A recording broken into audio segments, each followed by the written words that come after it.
Hey everyone, Chris Haddon, Jason Balin here with the REI 360 show. We're the founders of hardmoneybankers.com, rei360.net. Please search the show on any social media, hashtag the REI 360 show.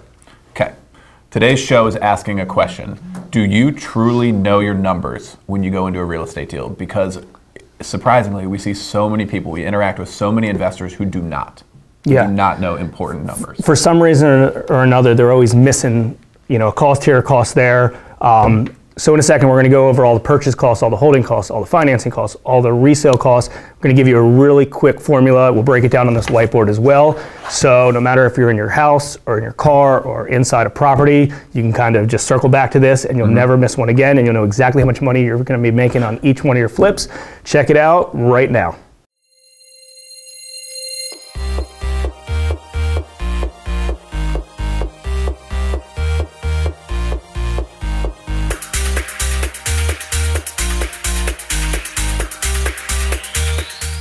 Okay, so here's what we see so many times.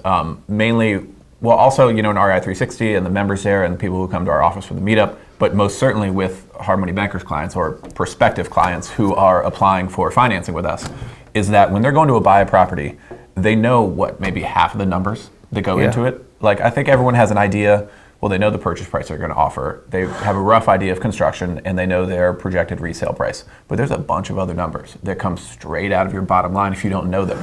And it's kind of crazy to go into buying something expensive, like a big piece of property and a big project, without knowing these numbers. I know it's easy to skip over them or just do the rough numbers or be like, I'll get to those details later. We know how that is. A lot of people have personalities like that. You just want to keep going. But it's too important. Yeah, it's more of the unknown, because I think they remember kind of the prevalent stuff, the stuff that sticks out, but all like the little itty bitty stuff adds up, especially if you're holding a property for a long period of time and you forget it. So obviously you have your purchase price, and I got a little example here as well. If you followed us for a while, you know we use $100,000 as a purchase price, $30,000 as your renovation price, and $200,000 as your exit. It's just a real easy number that's very predictable. So assuming you're buying for 100, you renovate for 30, you resell at 200, you're buying it at 65 cents on the dollar minus construction costs. Okay, so the first thing that you need to make sure you fully understand is the purchase cost. That magic number is 5%. Yeah, that may vary, that may be a little bit on the high side sometimes, but it's usually exactly on. And I would use 5% of the acquisition and 5% of the construction costs. So 5% of $130,000 is $6,500. That's the first thing that you need to understand. Hard costs that go into purchasing a property. It doesn't matter if you're getting financing or not. It's 5%, 5%, 5%, 5%. So if you were buying a property for cash and you're buying it for 100, you think it's going to need about $30,000 in renovations, it's going to cost you $6,500 in cash at the table. Title insurance, transfer and recordation taxes, title fees, and closing fees. We lump in insurance coverage on those. We lump in property taxes. If you're in the state of Maryland, Baltimore City is like 2% property tax, where Baltimore County and some other areas are only 1%. So it depends on where you live in the country, but 5% is where you need to be at. Got it. That's the first magic number. Cool. What do we have next? All right, so the one thing is the financing side. So if you are getting financing, typically you want to take in consideration about 10%. If you're using a private lender, a hard money lender, it may be slightly less if you're getting a bank loan, but it's 10%. So it's 5% typically, kind of on the front end, related to points, maybe attorney legal fees, some other miscellaneous stuff. 5% there, and then 5% holding costs, assuming you're holding the deal for 3, 4, 5 months. Comes out to about that. So the 10%, which we can circle back to later, the 5% plus the 5%, the 10%, which comes out to, what's that, $13,000, that covers all the financing costs on the deal. And if you buy all your properties in cash, disregard that. But most investors that we work with are leveraging up. What's the point of buying all your properties in cash when you can lever it up and use your cash for other purposes? Yep. Yeah, no, that's definitely a thing that a lot of investors do get to after they do X amount of deals and find that they have cash going into this acquisition, into this construction, and they run short, and then they come to private sources. So that's just part of the learning curve. Yeah, so right now, between that, you're at 136.5 plus 13, so whatever that math is, about 140 grand. So far. Cool. So after that, holding costs. Everyone always forgets holding costs. You know, don't you have water bills? Don't you have electric bills? Don't you have gas bills?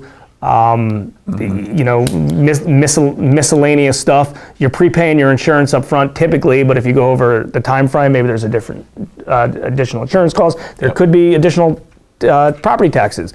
Whatever the case is. Yeah, holding costs that aren't financing. Holding costs is probably one thing out of everybody that they just completely forget about that. And holding costs usually represent pretty close to about 2% of the transaction. In this case, $2,600, right? So make sure you have that. It's going to cost a few $100 every month to hold that thing. So make sure that's in taken in consideration into your deal. And then lastly, you have resale costs, right? Resale costs aren't just realtor fees. Realtor fee, 4%, 5%, 6%, sometimes even 7%. That's not your only fee though. You always are gonna have 1.5% transfer on the back end, plus miscellaneous title fees related to that. I mean, we've done over 1,000 loans, we bought hundreds of properties, and I'll tell you that if you follow that 1.5%, it's always to almost the T, 1.5% on the back end. That's just what it comes to. So a lot of the stuff that we're selling is about 4%, I would say industry average for real estate investors that are doing multiple transactions with the same realtor over and over, they're getting at 5%. So I like to use the number 6.5%. And that 6.5%, remember, is based off of the after repair value, your resale, right? So that's based off of $200,000. So that's probably the second most forgotten set of costs. Sure. Holding costs would be number one, and then your resale costs would be number two. People all the time don't take that into consideration. Yeah. Yep, exactly. So that's obviously important, and you need to make sure you have all that set up.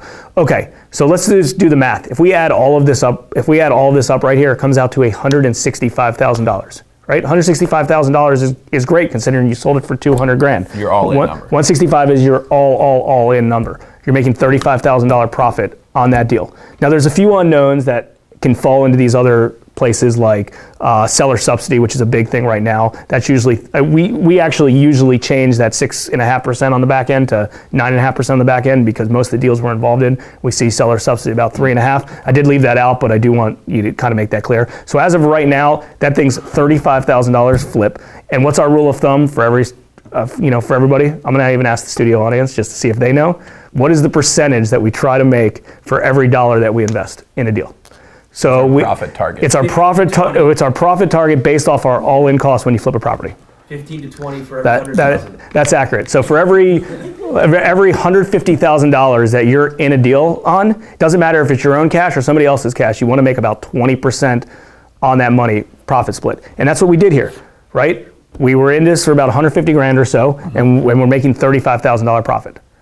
That's why this is the ideal scenario, if you can find it related to that. Cool. Now, what are some resources? Because I know we have some free stuff that we built where people can run through these numbers. So they don't want to make a spreadsheet, or they don't have the right. Yeah. So you can check out rei360.net. Obviously, we have our built-in deal tracker, deal analyzers, everything related to that. You can do that on your mobile device. You pull it up, and you can either do it the hard way and go through every line item line by line, and it's going to tell you exactly that your purchase costs are 5%, your finance costs are 5%, your selling costs are 6.5%. You can do it the hard way and do each line item because there's about 50 line items throughout a transaction, or you can just guesstimate on it and base it off of those numbers, and it'll come out to the exact same thing. I promise you, we've been involved in a ton of deals, and they all equal the exact same. So that's the easy way to do it. 5%, 5%, 5%. 2.5%, no, 2%, 5%, maybe I'm missing one, whatever it is, follow this formula. We've done a bunch of blog posts and some videos related to this before, so we will post them below this video, so you're able to see it and you're able to follow it along, but that's what we got. And make sure going into all of these deals that you're well prepared and you know exactly what you're doing with these. These numbers don't lie, so if you're buying a property at $100,000 and it needs 60 grand in renovations and it's worth 200, well, guess what? You're making zero on that thing now. Right, and we see it all the time. So be careful on it, work your numbers properly, use those estimates as shortcuts, especially up front. If you just want to run through it quick and dirty and get down to that bottom line figure, see if it's going to hit that 20% target or not, so it'll work or not, and be disciplined about it too. Something that people gain as they go through a few deals is the discipline to say no to an acquisition that newbies don't have. Newbies, they get emotionally involved with it and they want to buy it even if the numbers don't work. And obviously, that's not a good idea. A deal works or it doesn't. There's no sort of works. It either works, it either or fits, we'll make it work, or it doesn't fit. Those are the options. I'll keep it simple for you. Good stuff, guys. Thanks for checking it out. Chris and Jason with the REI 360 show, and we'll see you next time.